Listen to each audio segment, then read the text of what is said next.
Olá, meu nome é Clodoaldo Lacerda. Para os que me conhecem, para os que não me conhecem, continua sendo Clodoaldo Lacerda. Se você ainda não é inscrito em nosso canal, está esperando o quê? Inscreva-se no nosso canal, contribua para essa obra, curta, compartilhe os nossos vídeos e os nossos podcasts. Você já ouviu falar na escala 6x1? Quais são os impactos de uma eventual mudança desse modelo de escala 6x1? Então, muito tem se falado, tem se discutido na mídia, no Congresso, nas ruas, né, sobre a mudança da escala 6x1. Primeiro ponto importante a se esclarecer que essa escala 6x1 é a escala de trabalho atual que nós vivemos no Brasil, em que teoricamente se trabalham 6 dias por semana e se folga tem um descanso semanal remunerado, que normalmente, em se tratando de indústrias, por exemplo, se faz coincidir com o domingo. Obviamente que outros ramos e outras áreas ramos de atividade, isso pode acontecer durante a semana, dependendo do funcionamento do estabelecimento comercial ou do estabelecimento de serviço. Mas, de uma forma geral, a escala 6x1 é isso. É você trabalhar, independente da escala, 6 dias e descansar 1. No Brasil, após a reformulação da consolidação das leis do trabalho, bem como ajustado na última Constituição Federal de 1988, essa escala 6x1, assim, a bem da verdade, tá? Ela funciona um pouco meio que, como é que eu vou dizer, 5,5 por 1,5, né? Por que 5,5 por 1,5, Clodoaldo? Porque, na prática, dentro do que prevê a nossa Constituição Federal, do capítulo das leis trabalhistas, hoje o trabalhador brasileiro, segundo prevê a legislação, ele tem que trabalhar em torno de 44 horas semanais.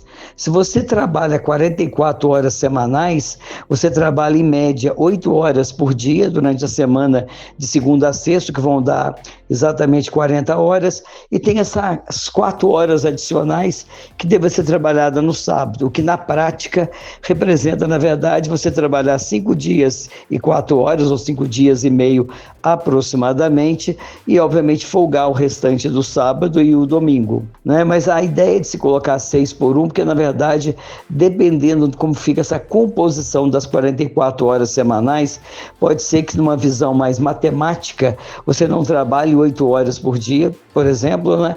E automaticamente, ao não trabalhar 8 horas por dia, você acaba trabalhando 6 dias. Por exemplo, se o trabalhador trabalha 7 horas por dia, 7 vezes 5 vão dar 35 horas durante a semana. Só que ele precisa trabalhar 44, então ele vai ter que trabalhar essas 9 horas restantes, por exemplo, no sábado. Nesse caso, ele acaba trabalhando 6 dias, por isso da chamada escala 6x1, tá certo? Do ponto de vista trabalhista, tá? A mudança da escala de 6x1 por 5x2, por exemplo, que é o que tem proposto aí a deputada Érica Hilton, né? A partir até de um projeto que já estava engavetado na Câmara há muito tempo, a ideia seria passar por uma escala 5x2. O que representa uma escala 5x2? Seriam trabalhar 5 horas semanais, seria trabalhar 5 dias por semana e folgar 2. Matematicamente é como se fosse eliminar essas 4 horas do sábado, o que automaticamente permitiria trabalhar 8 horas diárias durante 5 dias por semana, que vão dar aí 40 horas semanais, e folgar o sábado e o domingo, né? Seria uma escala 5x2, 5 dias trabalhados, 2 dias de folga. Do ponto de vista do cansaço físico, mental, do estresse que o trabalhador brasileiro vive, eu penso que seria uma grande oportunidade para que o trabalhador possa ter um pouco mais de qualidade de vida, possa realizar outros projetos em sua vida, sobretudo projetos de descansar, projetos de relaxar, talvez estudar, fazer outras coisas, porque no momento atual tem algumas empresas que inclusive dá folga ao trabalhador 2 dias por semana, sábado e domingo, mas as 4 horas previstas na jornada de trabalho que consomam as 44, elas são trabalhadas, por exemplo, na segunda a sexta. Então o trabalhador vai trabalhar em média quase 9 horas por dia, porque as 4 horas do sábado são absorvidas durante a jornada da semana. né? Eu, por exemplo, trabalhei numa empresa em que nós trabalhávamos de segunda a sexta 8,48 horas por dia. Se você multiplicar 8,48 por dia por 5 dias, vai dar as 44 semanais. Teoricamente, nós trabalhamos 5 por 2, só que nós temos uma carga mais pesada, ou tínhamos, no meu caso, tem quem continua, uma carga mais pesada, trabalhando aí 5 por 2. Mas nesses 5 trabalham-se 9 horas. Se você considerar intervalo para almoço que não conta, eles vão ficar à disposição da empresa mais aproximadamente 10 horas aí por dia, né? 10 horas, eu estou falando de quase 50% de uma jornada diária, né, de um dia que tem 24 horas. Então a proposta, ela vai de encontro à necessidade de que os trabalhadores possam ter mais qualidade de vida, que eles possam, obviamente, ter um dia a mais de descanso, ter uma jornada mais leve, o que vai permitir que eles possam descansar, estar mais presente na família. A gente sabe que hoje em dia vivemos uma sociedade difícil, a violência tem assolado e muitas das vezes as crianças ficam em casa tomando conta dos filhos menores porque existe uma ausência da mãe, a mãe que é provedora do lar, do pai que é provedor do lar, porque eles estão trabalhando exaustivamente, inclusive com jornadas duplas para manterem a família.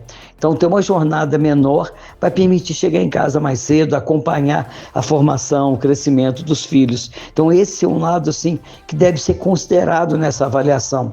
Inclusive, essa proposta da mudança da jornada está sendo discutida pela CCJ da Câmara dos Deputados, né, isso, que tem que ser aprovada pela área de Constituição e Justiça, né, da Câmara, e obviamente se aprovada vai para plenário da Câmara e também plenário do Senado com 2 votações, porque é uma mudança na Constituição Federal e assim o requer. Então ela está sendo discutida, estava prevista agora dia 15 a votação, 2 deputados pediram vistas do projeto e aí o projeto agora está parado para uma nova reunião, né? É a intenção do governo que ela seja aprovada até agosto, para já entrar em vigor a partir do ano que vem, cumprindo, né, o regime de competência. Do ponto de vista econômico, do ponto de vista financeiro, se você olhar do ponto de vista do trabalhador, não afeta em nada a vida econômica dele. Ele tem um descanso maior, com redução de 4 horas aí pelo menos, né, e vai continuar recebendo o seu salário normalmente, tá certo? Então não afeta financeiramente o trabalhador. Ele pode afetar financeiramente as empresas? Pode, porque automaticamente, ao reduzir a jornada semanal, a empresa continuar pagando a mesma remuneração, o mesmo salário, matematicamente ela aumenta o custo dela, essa é a grande verdade. Mas eu me questiono, esse custo medido sob a ótica financeira, sob a ótica matemática, de fato ela aumenta o custo, porque ela vai ter o trabalhador com menos tempo à disposição dela e ela pagando, em média, a mesma remuneração. Por outro lado, né, do ponto de vista macroeconômico, pode ser uma oportunidade, por exemplo, da empresa contratar mais pessoas para fazer essa cobertura dessa diferença de hora e ter mais trabalhadores, o que economicamente contribuía para o Brasil, na geração de emprego e automaticamente no aumento da renda e num ciclo virtuoso da economia, vai aumentar consumo e vai aumentar a produção. Então tem isso. Se a empresa também tiver um trabalhador que, com essa redução da jornada, fica mais feliz, ele pode manter o mesmo nível de produtividade dele, ou seja, produzir o mesmo volume com uma quantidade de horas, ou seja, até aumentando a produtividade dele, não gerando tantas perdas para a empresa assim. Eu acho que é algo que dá para ser negociado, discutido, e que não impacta tanto assim na vida das empresas. Tivemos na história do Brasil situações que representaram mudanças de paradigmas, quebras, né?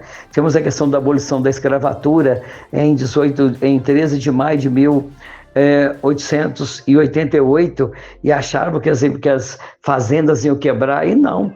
Eles contrataram, trouxeram mais mão de obra de fora e imigrantes, e a coisa continuou funcionando.